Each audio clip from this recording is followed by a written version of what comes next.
Hi guys, what's up? It's your girl Blizzy back again. We're back in business. I'm here today with a very, very special guest in the building. It's Mr. Denzel Curry, big ultra everything. ULT Ultra Round Week back in business. Hey, what's going on, y'all? What's happening? So today we're in Hamburg, the last show of his tour of his King of the Mischievous South tour in Europe. How do you feel? How was the tour overall? Well, the tour overall, pretty much, it was pretty good. Like, we started in Australia, then we went to the States, and we did Canada, and now we over here in Europe, and we was here till like, what, June 1st till now? Yeah. So, yeah, it's been a long tour, but with festivals in between, it was pretty good. But other than that, didn't lose my voice, didn't have to cancel no shows, so, yeah, it's pretty good. The overall, like, I've been seeing you now live. I think tonight is the 4th time I'm seeing you live, and every time and each time your energy is always unmatched. How do you keep your energy and your spirit up on all these tours, and how do you keep yourself motivated? Well, it does get tiring, I ain't gonna lie, but you know, we just go out there and just go leave it all out there, you know what I'm saying? So I make sure I warm up before a show. Sometimes I work out a little bit, but other than that, it's just like, you know, I always had this energy, so it's just like I just go out there and just do it and then go home. Yeah, for sure. Always spirit high, energy high. That's how we keep moving.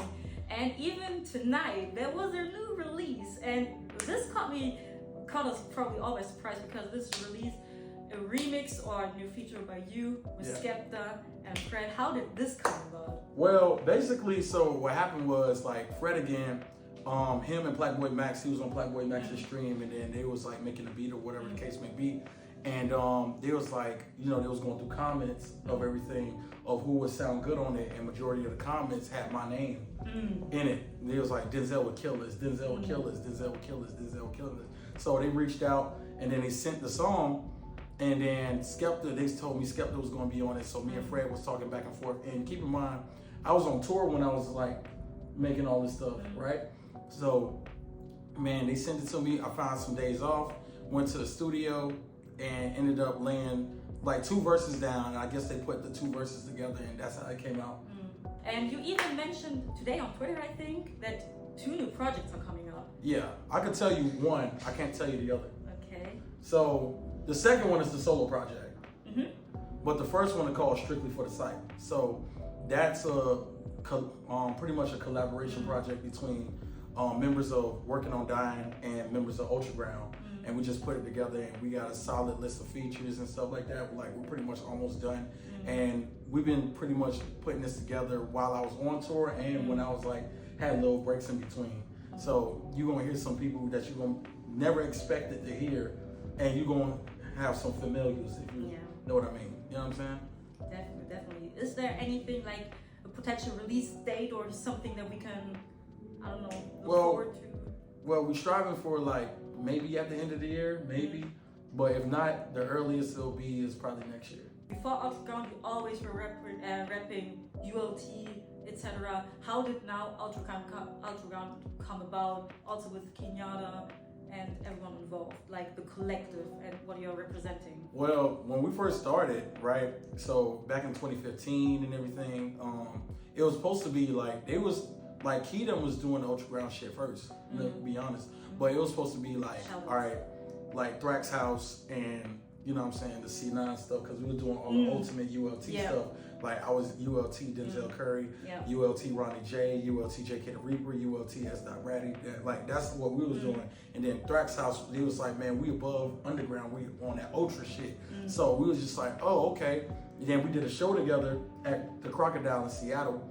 And that's when we was like, man, fuck it. We all on this Ultraground shit. That's what it was. But we didn't go fully with it. And then, like, after like years and years, he left Thrax House, C9 disbanded, and you know, me and him was hanging out on the daily. Me and him been hanging out since we was like, what, 17, 18? So we was making songs together again, because I got Key back into making music again. So we was like, man, what we call ourselves? And he was like, man, we ain't calling ourselves Mr. Popular. So he was like, okay, remember the Ultraground stuff that we was doing? And he was like, yo, let's take it serious. So we took notes and took everything and what we wanted it to be, and that we was kind of breeding a like testing ground, doing sessions called the Ultraground sessions back in LA. And it was like 20 motherfuckers at one point. We was all in one group chat. And then it got to a point where I was on tour with Suicide Boys, and then everything just clicked, and I was like, okay, I know what to do. So we picked the 7 members. We picked like the 7 members we wanted. And it was basically me, Kinayata, Dylan Noir, 100 I Love It, which is my boy Austin, Tia Corinne, BK the Ruler, and the chef, her name's Jazz. So that was like the 7 that we had, you know what I mean? And then we'll bring people back in increments on how we want to build it out. And then I thought I was doing something wrong until I met Juicy J. And then Juicy J was saying like, yo, when we was making 3-6 Mafia, it was like 20 members. And we picked the best 6. And I was like, okay. Kind of aligns with what you did, so. Yeah, like once he told me that story, I was like, I felt less bad about it. Nah, everything aligned perfectly, in my opinion, from what I perceived.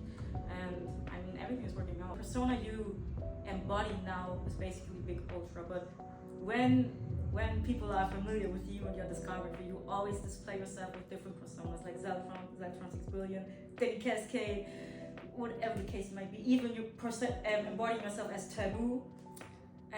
What would you say now Big Ultra embodies or personifies, and what is maybe the difference between all the other alter egos? Big Ultra was really just a name. I just thought it was tight because like Kinayata goes by Mr. Don't Fold. So I was like, that's a hard ass name as a nickname. So I was like, fuck it, I'm finna make a new one. And I just started thinking about it. I was like, fuck it, I'm gonna just call myself Big Ultra.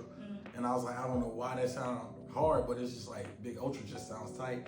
It got ULT in it, you know what I'm saying? And everybody goes by Lil something. So I was like, fuck it, I'm just gonna go by Big Ultra. Yeah, man, it's Big Ultra. Just like that. Yeah.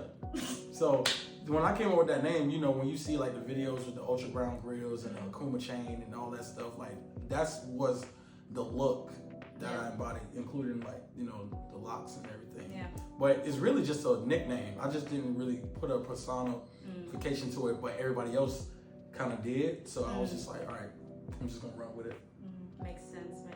That was my last question for now. Thank you so much everyone for watching, and thank you so much Denzel for doing this with me, my very first interview. And yes, thank you. Gang. Peace.